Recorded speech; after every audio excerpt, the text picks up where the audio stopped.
Hello guys, నమస్తే. Recent గా తెలుగులో మ్యాడ్ స్కేర్ రిలీజ్ అవ్వడం జరిగింది. ఈ సినిమా మిమ్మల్ని ఖచ్చితంగా అలరిస్తుంది, ఎంటర్టైన్మెంట్ చేస్తుంది.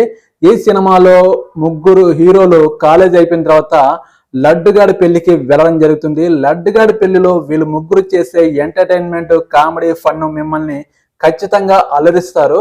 ఈ సినిమాలో లడ్డుగాడి పెళ్లి క్యాన్సిల్ అవ్వడం జరుగుతుంది. లడ్డుగాడు చేసుకునే అమ్మాయి ఒకరితో లేచిపోవడం వల్ల లడ్డుగాడి పెళ్లి క్యాన్సిల్ అవుతుంది. లడ్డుగాడి పెళ్లి క్యాన్సిల్ అయిన తర్వాత జరిగే కామెడీ, ఎంటర్టైన్మెంట్ మిమ్మల్ని ఖచ్చితంగా నవ్వించడం కూడా జరుగుతుంది. ఈ సినిమాలో లడ్డుగాడి ఫాదర్ చేసిన మురళీధర్ గౌడ్ ఖచ్చితంగా ఎంటర్టైన్మెంట్ కూడా చేస్తాడు. లడ్డుగాడు డిప్రెషన్ లో ఉండడం వల్ల వీళ్ళు ముగ్గురు స్నేహితులు లడ్డుగాని గోవాకి తీసుకెళ్లి ఎంజాయ్మెంట్ చేయడం జరుగుతుంది. అక్కడ మ్యూజియంలో వాస్కోడి గామా అనే బంగారు చైను దొంగలించబడుతుంది. అక్కడ నుంచి పోలీసులు ఎవరు దొంగతనం చేశారా అని అందరినీ చెకింగ్ చేస్తూ వీళ్ళ నలుగురిని అనుమానించడం జరుగుతుంది. అక్కడ నుంచి కామెడీ, ఎంటర్టైన్మెంట్ కూడా బాగుంటుంది. ఈ సినిమాలో విలన్ క్యారెక్టర్ గా సునీల్ చేయడం జరిగింది. సునీల్ క్యారెక్టర్ చేసే కామెడీ, ఎంటర్టైన్మెంట్ మిమ్మల్ని నవ్వించడం కూడా జరుగుతుంది. ఈ సినిమాలో బంగారు చైను, వాస్కోడి గామా బంగారు చైను హీరోయిన్ చేతిలోకి వెళ్ళిపోతుంది.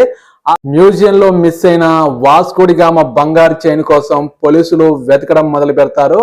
వీళ్ళు వెతికే క్రమంలోనే అనుమానితులుగా ఈ నలుగురు ఉండడం వల్ల అక్కడక్కడ కామెడీ టచ్ కూడా ఇవ్వడం జరిగింది. అలాగే ఇందులో విలన్ గా చేసిన సునీల్ కూడా ఆ బంగారు చైన్ కోసం వెతకడం మొదలుపెట్టి వీళ్ళ నలుగురిని బంధించడం జరుగుతుంది. లడ్డుగాడి ఫాదర్ ని కూడా బంధించడం వల్ల అక్కడ ఒక కామెడీ, ఎంటర్టైన్మెంట్ కూడా మీకు ఇవ్వడం జరిగింది.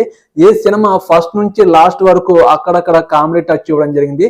సిల్లీ కామెడీ మిమ్మల్ని ఖచ్చితంగా నవ్విస్తుంది. మీరు టైం పాస్ కోసం ఈ సినిమాని ఒక్కసారి మాత్రం చూడవచ్చు. అక్కడక్కడ కామెడీ మాత్రం బాగుంది. మీకు ఈ వీడియో కనుక నచ్చితే నా ఛానల్ని ఎవరైనా సబ్స్క్రైబ్ చేయండి. ఈ వీడియోకి ఒక లైక్ చేయండి ప్లీజ్. నా ఛానల్ని సబ్స్క్రైబ్ చేయడం మర్చిపోకండి. నెక్స్ట్ మూవీ రివ్యూతో మీ ముందుకు రావడం జరుగుతుంది. ఓకేనండి, బాయ్.